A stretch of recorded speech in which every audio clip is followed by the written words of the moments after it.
दोस्तों, हमारे सूर्य के चारों ओर एक विशेष बबल मौजूद है जो कि इससे निकलने वाले सोलर पार्टिकल और प्लाज्मा से मिलकर बना हुआ है। इसे हेलोस्फीयर के नाम से भी जाना जाता है, जिसे आप हमारे सौरमंडल की बाउंड्री भी कह सकते हैं। हेलोस्फीयर को पार करने के बाद इंटरस्टेलर स्पेस शुरू होता है। इंटरस्टेलर स्पेस दो तारों के बीच मौजूद खाली और ठंडी जगह होती है, जहां इन तारों का कोई प्रभाव नहीं होता। इस क्षेत्र का अध्ययन कर हमारे विशाल ब्रह्मांड और स्पेस के बारे में काफी कुछ जान सकते हैं। आज तक के मानव इतिहास में केवल दो ही स्पेसक्राफ्ट रहे हैं जिन्होंने हमारे सौरमंडल के बाउंड्री को पार कर सफलतापूर्वक इंटरस्टेलर स्पेस में प्रवेश किया है। जिनमें से पहला मिशन नासा का वॉयेजर 1, जिसने 2012 में हमारे सौरमंडल को पार किया था, वही इंटरस्टेलर स्पेस में प्रवेश किया था। वही करीब 6 साल बाद नवंबर 2018 को इसके जुड़वा वॉयेजर 2 ने आखिरकार हमारे सौरमंडल को पार कर इंटरस्टेलर स्पेस में प्रवेश कर लिया।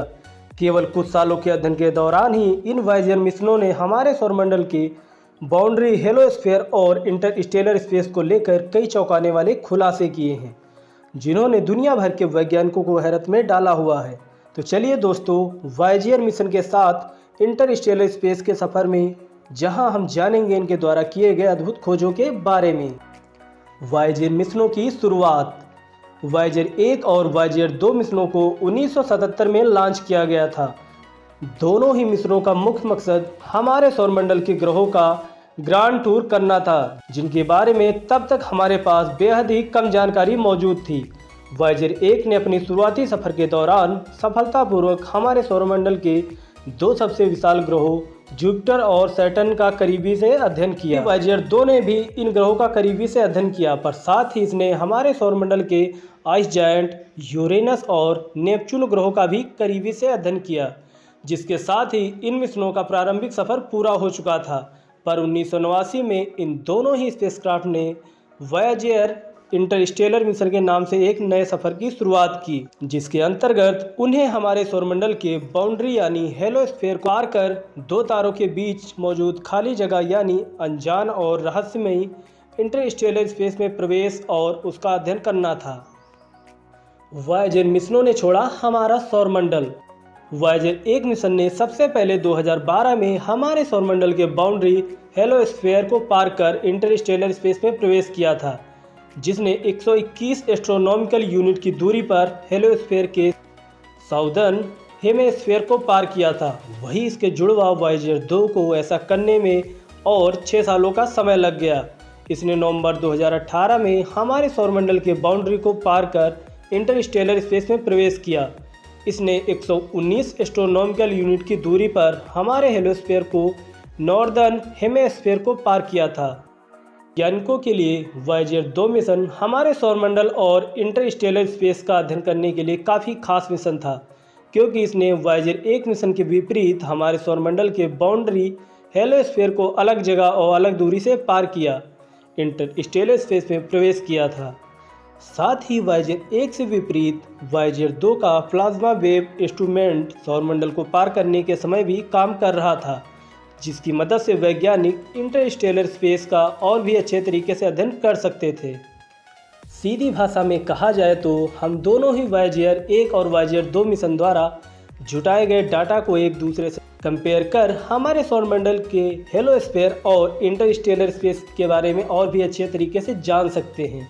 साथ ही हम यह भी जान सकते हैं कि इनके द्वारा जुटाई गई जानकारियों और बिहेवियर इंटरस्टेलर स्पेस के खास रीजन की हैं या पूरे इंटरस्टेलर स्पेस की। वॉयेजर मिशनों ने इंटरस्टेलर स्पेस में क्या खोजा।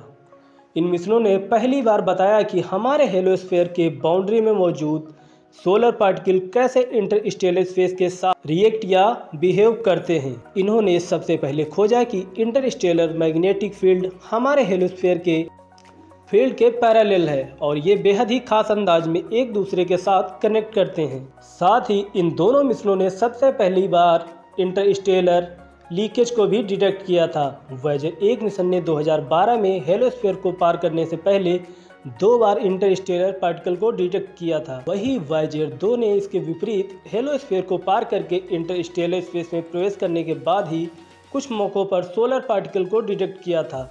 जिसके बाद वैज्ञानिकों ने अनुमान लगाया कि इंटरस्टेलर स्पेस में कई जगहों पर इंटरस्टेलर लीकेज मौजूद है, जहां से सोलर पार्टिकल्स इंटरस्टेलर स्पेस में प्रवेश कर रहे हैं और इंटरस्टेलर पार्टिकल्स हमारे हेलोस्फीयर में हैं।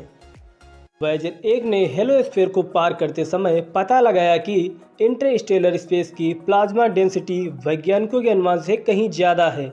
साथ ही यह काफ़ी गर्म भी है, जिसका मतलब कोई चीज़ है जो इन्हें कंप्रेस कर रही है। करीब 6 साल बाद वॉयेजर 2 ने हेलियोस्फीयर को पार करते हुए भी यही डिटेक्ट किया था, जो कि काफ़ी अजीब था।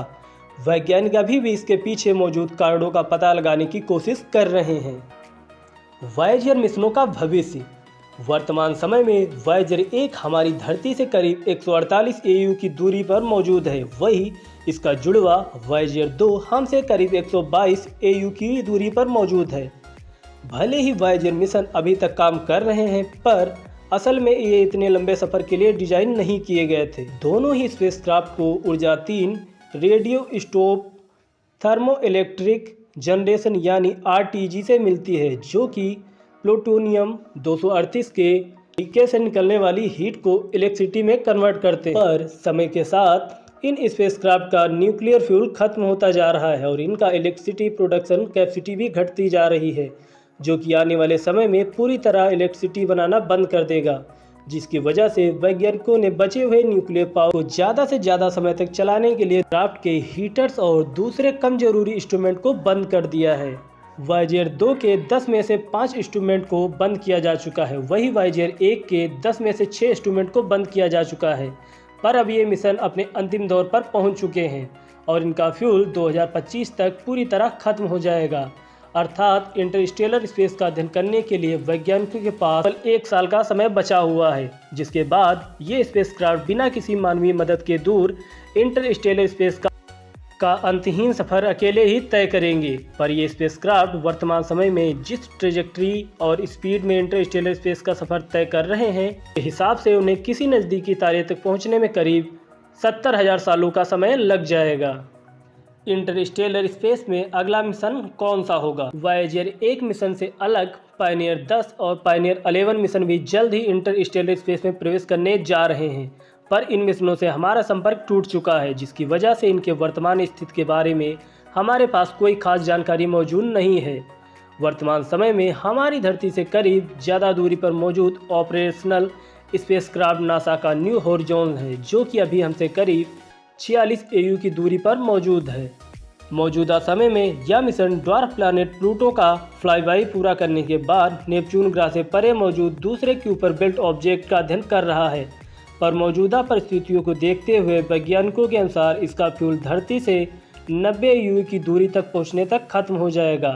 पर अगर सब कुछ ठीक रहा तो यह स्पेसक्राफ्ट भी 2045 तक हमारे सोलर सिस्टम के बाउंड्री हेलोस्फीयर को पार कर इंटरस्टेलर स्पेस में दाखिल हो जाएगा।